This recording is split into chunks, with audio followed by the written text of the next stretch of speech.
I watched my first Knicks game at Madison Square Garden last week. Finally, yeah. Game 2. Game 2 was a sick game. Ever since I moved to New York a couple of years ago, I've been wanting to watch Knicks at Madison Square Garden, but I couldn't because my kids and my wife wants to come along. It's expensive, that's all I'm saying. It really is. I don't know, it's expensive. My wife was like, hey, we live in New York now. Can we watch Knicks at Madison Square Garden? I'm like, all 4 of us? I can't. I'm busy. My wife was like, doing what? All you do are open mics all day long. I'm like, hey, trust the process. But it was a wild game. It was crazy. And here's what I learned about watching Knicks for the first time at Madison Square Garden. I learned New Yorkers are very violent when you watch live basketball game. Like, what the fuck is wrong with you? It's a basketball game. The guy next to me before game was very sweet. He was very sweet. He was like, are you just by yourself? Are you by yourself? I was like, yeah, I'm by myself. This is my first Knicks game. Oh, welcome. Here's my kids. It was so sweet. Game started, suddenly turned to Hulk for whatever reason. Not like Smart Hulk with the glasses. Hulk smashing things. The guy next to me right here says all of the curse words and ends with MB. It's crazy. Fuck Embiid, stupid Embiid, silly Embiid, bullshit Embiid. I'm like, he's not taking your job. What the fuck is wrong? You're so violent. I get scared easily. Okay? I get scared easily because I'm 44 and I have never fight ever in my life. I don't know how to fight. I'm sorry. I am Asian, but I'm not that kind of Asian. You know? I'm not that kind of Asian. That's not me. Okay? Barusan gue sama Mila habis ketemuan sama Mbak Ditut, a.k.a. Mamin, a.k.a. belahan jiwanya Papin, a.k.a. Pinot. Nongkrong di cafe Open Deal, ngobrol-ngobrol, nggak ada videonya sih, kasihkan ngobrol. Tapi kami ngobrolin soal merantau, tinggal di New York.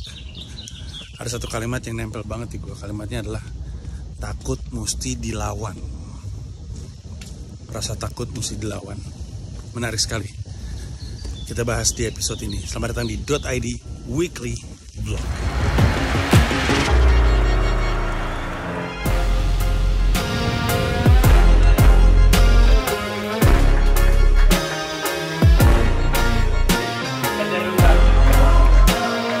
Officially my first ever payment.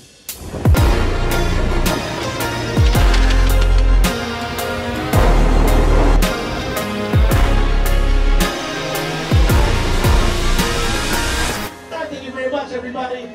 Thank you. Give it up for your host.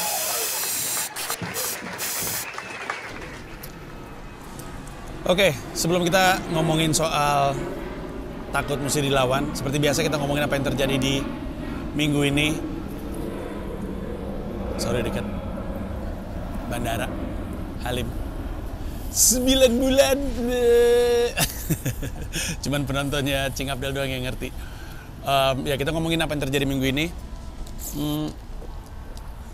Hari Senin gue lari seperti biasa. Nggak tahu ya, kayaknya gue masih harus membiasakan diri lari 6 kilo sebagai bagian dari easy run gue, karena masih berat rasanya. Terus udah gitu, itu juga lari yang menarik karena larinya panas. Gue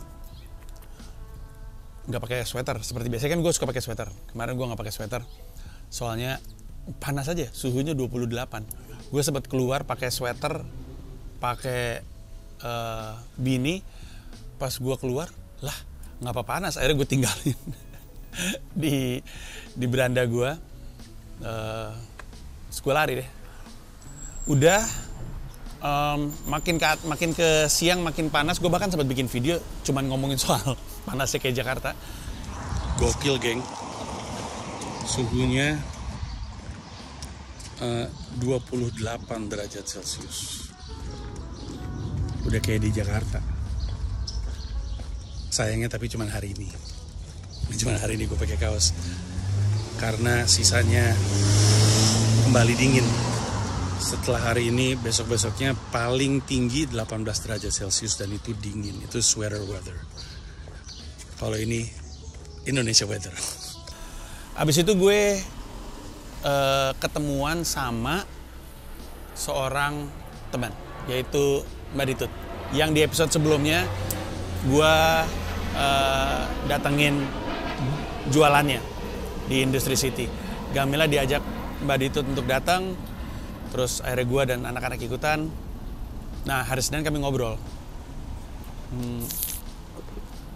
Kami ngobrol banyak hal sih. Mbak Ditut itu kan udah 9-10 tahun di New York duluan. Gue sama Mila kan belum 3 tahun. Jadi kami sangat terbantu sama obrolan panjang. Setelah pikir-pikir obrolannya mungkin 2 jam kali ada ternyata. Mungkin hampir 3 jam setelah pikir-pikir.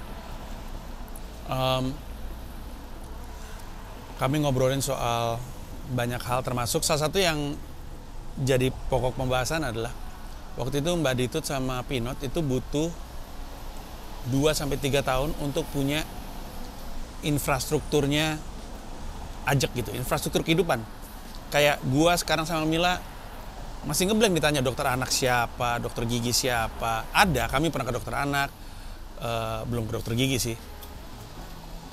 Cuman kan belum jadi, kalau di Jakarta gue tau dokter anak gue ini, dokter gigi gue ini, dokter mata gue ini gitu kan.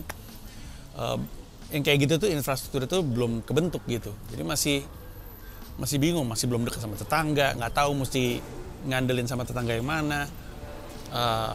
Belum punya grup pertemanan orang Indonesia yang lekat. Infrastruktur itu loh yang ketika di Jakarta punya, di sini tuh nggak ada. 3 tahun bayangin. Jadi dibilang lega, Mbak Ditut banyak mencoba untuk mengikis kekhawatiran dan ketakutan. Kayak gue punya perspektif bahwa New York itu kota yang nyebelin, kota yang menakutkan. Dia bilang, tapi enggak gitu. Gamila juga jadi ngobrol banyak, curhat banyak. Dan gue berterima kasih sama Mbak Ditut karena dia jauh-jauh gitu. Naik sepeda, nggak jauh sih sebenarnya ya. Selurusan rumahnya aja tuh. Ini kalau misalnya gue jalan, ini di jalan gue ini, kalau gue lurus aja, ini kan 192nd sama ini apa nih? 43rd Street. Ya. Yeah. Oh, Northern Boulevard, 192nd Street. Terus kalau misalnya gue lurusin ke sana, terus aja, kalau gue jalan kaki sekitar 25 menit nyampe rumah Mbak Ditut. Nah, dia naik sepeda kemarin, nyamperin area kami. Emang katanya juga senang nongkrong di sini. Katanya baru berapa hari yang lalu, hari Sabtu juga nongkrong sama anaknya di sini. Terus yang ngobrol-ngobrol panjang, termasuk ngomongin soal ketakutan, nanti kita akan bahas. Tapi hari itu gue nge-open mic karena gue banyak ngerjain podcast, ngerjain video-video kayak gini, vacuum rumah, hal-hal kayak gitulah. Hari Selasa gue open mic 2 kali. Gue open mic jam 5.45 di Grizzly Pear Midtown. Habis itu jam 8 ya gue open mic di tempat baru. Namanya, gue lupa nama barnya. Tapi lucu tempatnya. Tempatnya kecil sebenarnya, cuma muat bersepuluh. Konon itu open mic yang cukup rame. Gue tahu itu dari Esther Chen. Esther Chen-nya tapi lagi nggak bisa. Jadi gue kesana aja sendirian. Dan gue naik terakhir. Tapi kayaknya gue akan balik lagi ke situ deh. Cukup menyenangkan. Gue pulang hari Rabu, gue open mic sekali. Tadinya hampir nggak open mic karena gue mau keluar dari siang, tapi Mila butuh dibantu untuk masak-masak, siap-siap. Gue kelar makan, itu mungkin jam 7. Gue pikir ini kalau misalnya gue berangkat ke Producers Club masih keburu nggak ya? Kayaknya keburu di akhir-akhir. Yaudah gue paksain berangkat. Jadi gue nyampe sana, gue 3 komika terakhir. Jadi masih sempet. Maksain aja, disiplin aja. Disiplin seperti biasa, disiplin paksa. Nggak peduli mood, nggak peduli situasi, nggak peduli, berangkat aja dulu. Udah, itu hari Rabu, gue balik. Hari Kamis gue ada show. Ini menarik banget nih. Gue ada show namanya di Alba's Pizza and Restaurant. Atau Alba's Pizza and Wine, gue lupa. Di daerah Astoria. Yang bikin acaranya tuh Ron Burman. Ron Burman nih, untuk yang sering nonton Dota di Weekly Vlog tahu gue kenal Ron Burman di Producers Club yang orang Yahudi yang kalau ngomong kayak begini. So now, Chi-Chi, we all want to know how you feeling, baby. I feel good. Tahu nggak? Ada deh yang gemuk. Nah, dia itu kerjasama masih yang punya tempat namanya, gue lupa namanya siapa, tapi si Alba tuh punya restoran, tapi di bagian belakangnya itu ada area mungkin sekitar 20 kursi gitu ya. Terus sama Ron Burman dijadiin tempat untuk stand up. Gue diajak di situ. Kemudian ada Dr. Ruben, kalau masih inget, Ruben Raja yang orang Malaysia. Terus ada Joshua Pallet. Gue udah lama gak ketemu dia, jadi happy lah. Nah, show-nya mulai nih. Itu line-up-nya mungkin ada 6 mungkin ya, 6 apa 7 gitu. Termasuk ada Paulita, temen gue yang waktu itu nge-host Bringer Show di Westside Comedy Club adalah. Ron Burman ngebuka. Ron Burman kan orang Yahudi, ya. Terus dia punya joke.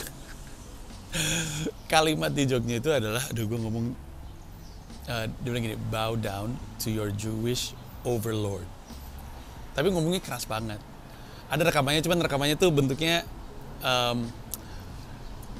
vertikal. Nanti biar Adit yang ngakalin deh.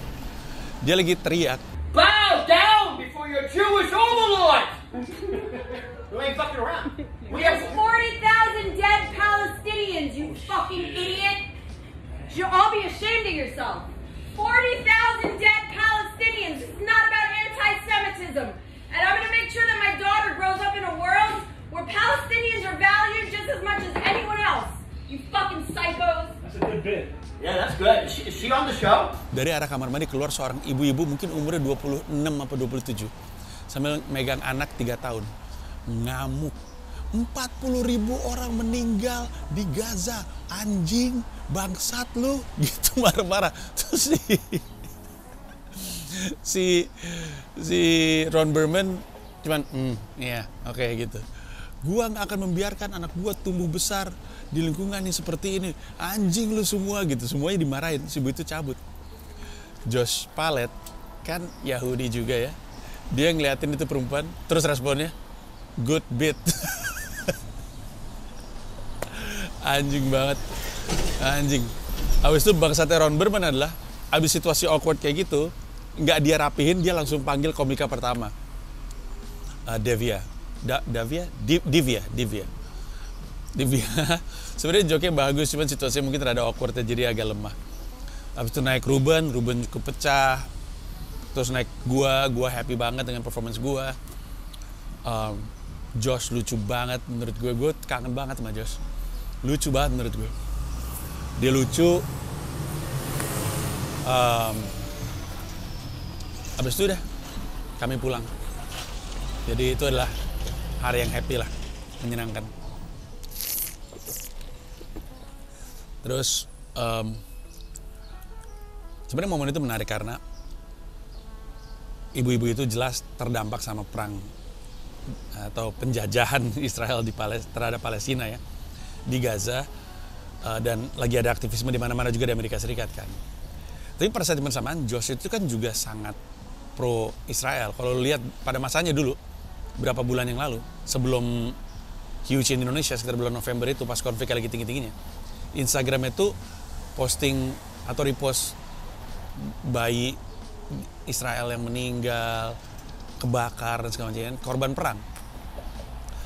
Tapi pada titik itu Josh tahu konteks acara dan bukannya nyerang dia balik, dan bisa sebenarnya Josh menyerang balik. Josh malah ngebantu untuk menertawakan keadaan. Ya profesional aja. Bahkan di joke-nya dia ada ngomong gue habis camping nih, ada yang suka camping nggak? Pada tepuk tangan. Ya gue habis camping nih di halaman kampus Columbia. Untuk yang nggak tahu, di kampus-kampus Amerika Serikat tuh mahasiswa-mahasiswanya lagi pada demo, pada camping di depan kampusnya, protes membela Palestina. Jadi dia orang Israel tapi ikutan camping di antara orang Palestina, itu joke-nya. Ya menarik lah. Terus itu hari Kamis, hari Jumat, ini sesuatu yang menarik. Gue diundang, jadi Ron Burman itu nanya, besok gue ada jadi dia tuh bantuin seseorang bernama Opie. Opie ini adalah salah satu dari 2 penyiar yang sangat terkenal pada zamannya di tahun 2000-an, namanya Opie and Anthony. Saking terkenalnya pada masanya, ini cuma angkatan gue doang yang kayaknya tahu deh. Saking terkenalnya pada zamannya, Opie Anthony itu nomor 2 di bawah Howard Stern. Howard Stern yang legendaris itu, hanya orang radio mungkin yang tahu ya. Tapi Opie Anthony terkenal lah. Abis itu mereka pecah, jalan sendiri-sendiri sampai sekarang. Ya dua-duanya nggak naik lah. Anthony nggak naik, Opie nggak naik. Tapi Opie sekarang sering bikin live sendiri di Instagram, di Facebook, di YouTube, di semuanya di 3 platform itu secara bersamaan. Di kayak pakai platform gitulah, pakai platform teknologi apa gue nggak tahu. Nah, Ron Burman itu ngebantuin krunya. Sudah nanyain besok si Opie ada siaran, lu mau jadi bintang tamu nggak? Gue bilang mau dengan senang hati. Terus dia nanya ke Opie ngasih izin. Akhirnya hari Jumat gue langsung diundang siaran di sebuah bar namanya Gebhardt's Beer Culture. Menarik tempatnya. Gebhardt's Beer Culture itu lantai 2-nya tuh ada kayak ruangan untuk main dingdong, bukan dingdong ya, arcade gitu, main pinball gitu, pinball machine. Di bawahnya juga ada, seru deh tempatnya.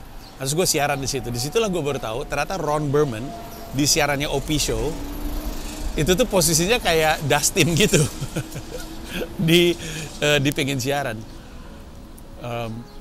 Jadi orang yang dicela-cela dan gue ngelihat di depan mata gue.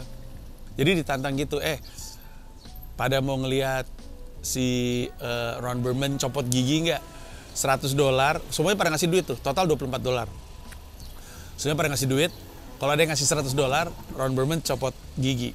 Sampai akhir dia nggak dapat tuh $100-nya, tapi tetap copot gigi. Gue ngeliat Ron Burman copot gigi pakai tangan. Aduh, anjing banget itu, anjing banget. Dan tentu Opie dan co-hostnya pada nggak kenal gue. Mereka bingung gitu. Si Ron Burman ini orang punya follower 1 juta di Instagram, di YouTube, di Twitter. Terus ditanya, itu di total? Enggak, masing-masing katanya. Dan waktu gue datang untuk siaran sama mereka, kan gue juga promonya di Twitter juga, di Instagram juga. Yang nonton 2.000, dan itu penonton terbanyak mereka. Terus mereka bilang, ini pasti gara-gara lu. Tapi gue bilang, kayaknya bukan gara-gara gue deh. Soalnya di kolom komentarnya nggak ada gitu, nggak ada orang Indonesia nyaut. Nggak, ini pasti gara-gara lu. Ayo, udahlah. Gue mau happy-happy aja.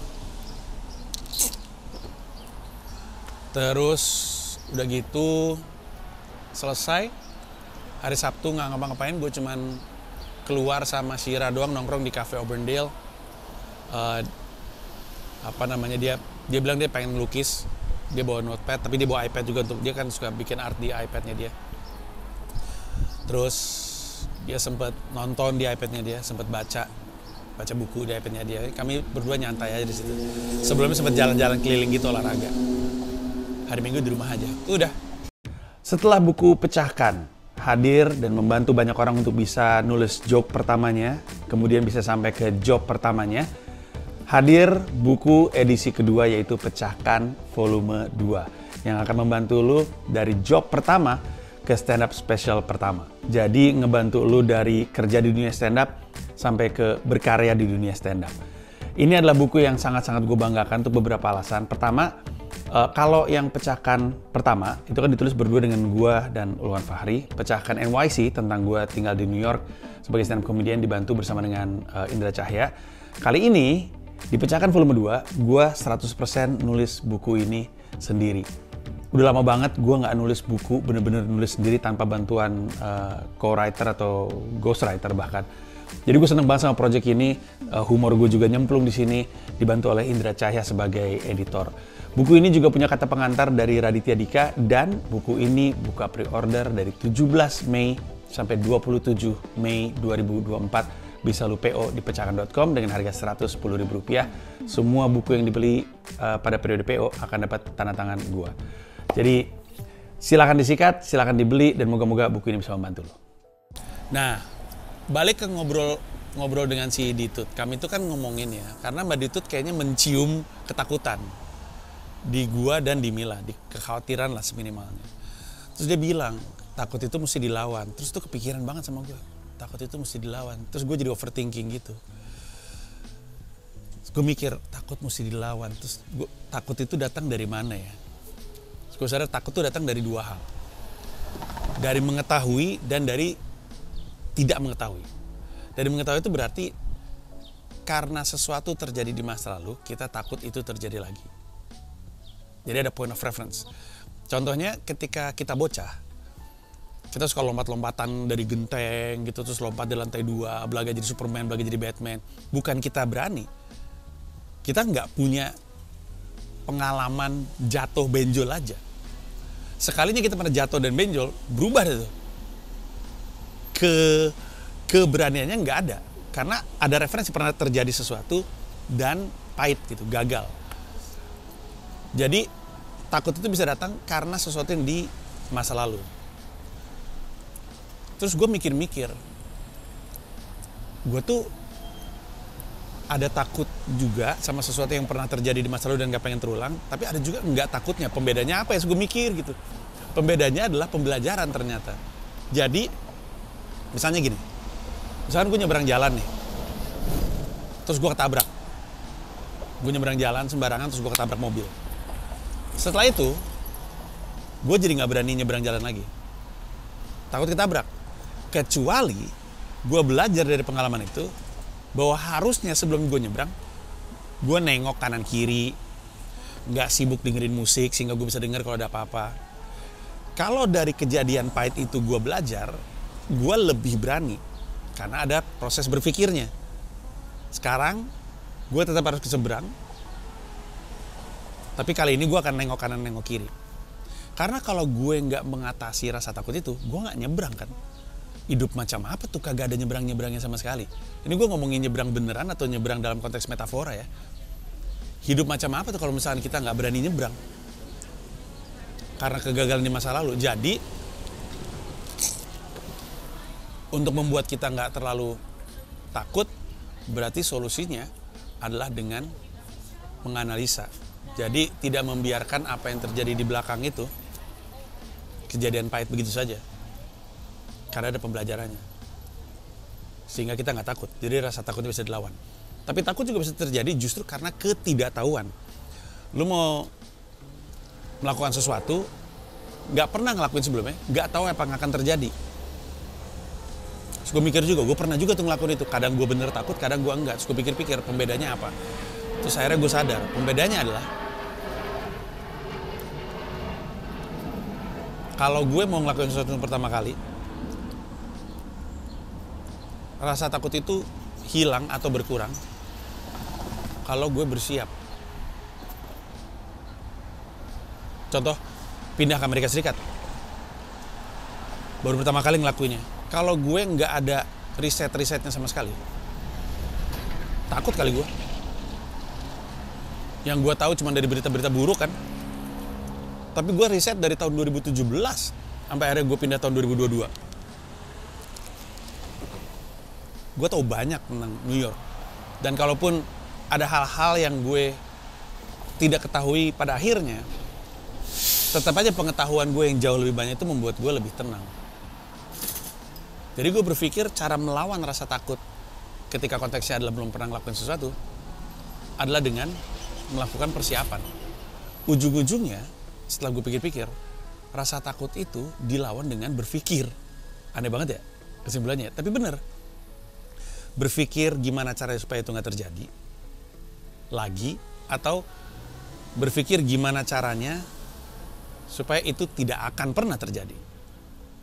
Persis kayak orang suka nanya sama gue, lu masih suka grogi gak kalau stand up?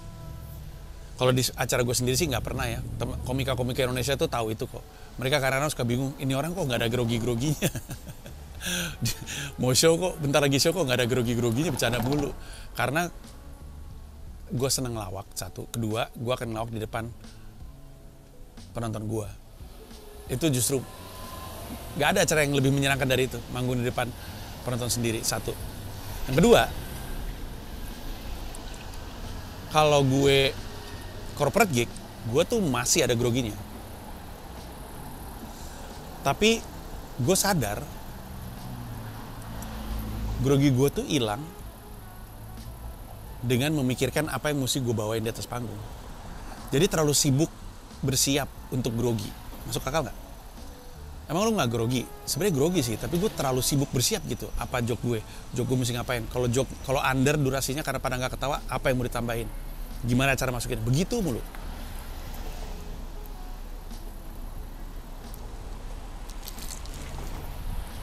Ujung-ujungnya emang takut mesti dilawan sih. Kalau nggak kita terkungkung gitu. Terpenjara sama ketakutan sendiri. Kayaknya gampang kita untuk membayangkan di penjara kayak apa rasanya. Semoga membantu. Episode minggu depan akan seru. Lampunya dari belakang ya. Episode minggu depan akan seru karena minggu depan ada ulang tahun Dipo dan ada ke Atlanta untuk pertama kalinya untuk Red Clay Comedy Festival. Jadi sampai ketemu di minggu depan. Bye-bye.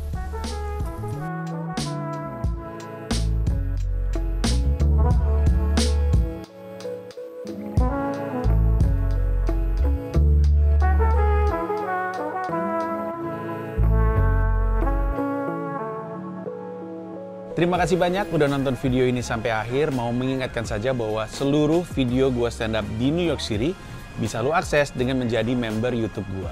Ada 3 level, ada yang Rp30.000, Rp125.000, ada yang Rp1,5 juta, masing-masing punya manfaat sendiri-sendiri. Tapi yang pasti, dari yang Rp30.000, lu udah bisa akses semua video stand up gua di New York City tanpa disensor, tanpa dipotong, termasuk video-video yang sebelumnya. Terima kasih sekali lagi.